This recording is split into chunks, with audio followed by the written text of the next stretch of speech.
இருளை விலக்கி உலகை எழுப்பும் ஞாயிறு அங்கே குடியிருப்பான். அவன் ஆனை முகத்தனின் அடியவர் மனத்தில் ஒளியாய் வந்து கொலுவிருப்பான்.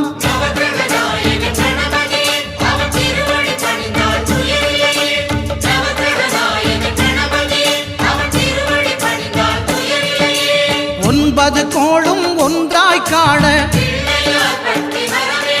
அங்கு கற்பகம் என்னும் கடவுளின் மெய்யில்